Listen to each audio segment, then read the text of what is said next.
And that's number 28 this week, and a very good morning from me, Adrian Just. Another lovely day in store. Looking at the weather, high this afternoon, 22 degrees. Wakey, wakey time now with Fishko and 60s Children. Watch 60s children as they travel. You and I. Watching intellectual gypsies as they talk to love and in the sky. 60s children shed their brutal creed to become the gentle family.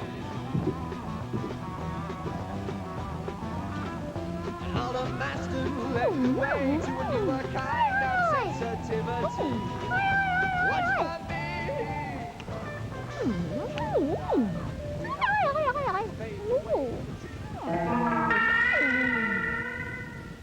Why don't you spare a thought?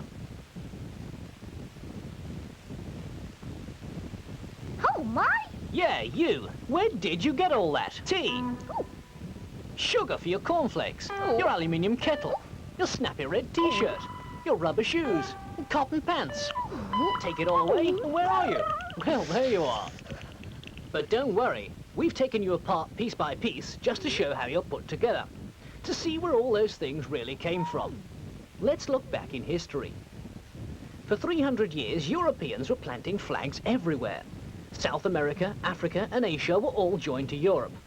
They had good things we wanted, so we made them our colonies. And the British Empire was biggest of all. How did we do it?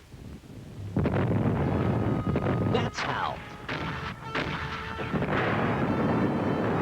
Britain had a really heavy navy, just blew everyone else out of the water and took their colonies too. The new colonies did get something out of it. More stable than before and lots of new ideas.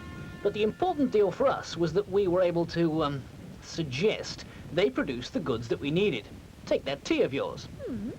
Today, a lot of it comes from Sri Lanka, a country that used to be called Ceylon. It also used to be Dutch, but the flag changed in 1815 when we grabbed it and made it a British colony. The coffee we planted there got wiped out by disease. But tea worked much better. The workers were brought from India and had to walk a lot of the way.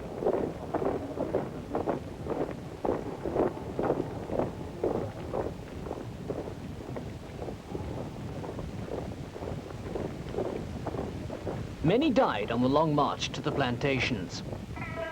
Eventually, Ceylon was growing so much tea that there wasn't enough land left to grow food. And when independence came in 1948, they were still furiously growing and picking tea that had to be sold to buy food. Now take that sugar. A lot that we use today comes from Mauritius. Quick change again here, French to British in 1810. It had an ideal climate for growing sugar, but hadn't enough people.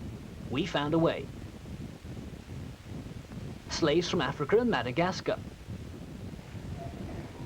Crammed together in the holds of ships, many died during the journey. But enough survived to grow the sugar all over the island. And we gobbled it up. Year after year, ships full of sugar sailed the ship. Well, anyway, there were lots of boats, and they got heavier and heavier as the years went on. And Mauritius grew more and more sugar and sent more and more to us.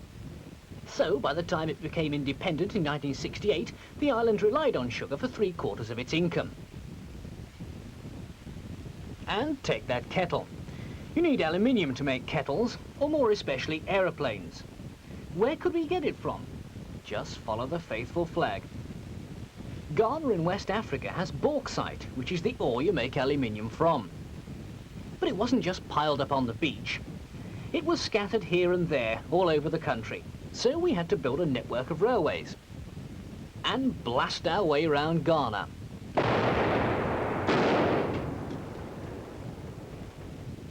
The railway network runs from mines to seaports. Colonists often started transport systems in the new countries which were for their benefit and not the local people's.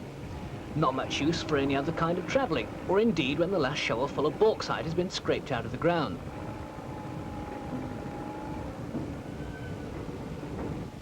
Rubber shoes. Britain sneaked rubber plants out of Portuguese South America, grew them at Kew, then took them all the way around Africa to West Malaysia. This was originally Dutch, but yes, you've guessed it. Another away win for Britain in 1824.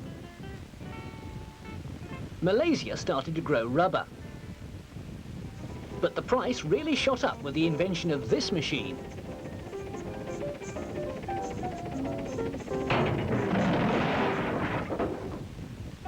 The rubber industry in Malaysia blossomed. But here again we needed some cheap labour, so people were brought from India to tap the rubber trees.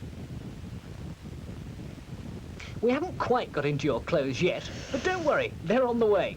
Just relax, make yourself comfortable, and we'll talk about the story so far.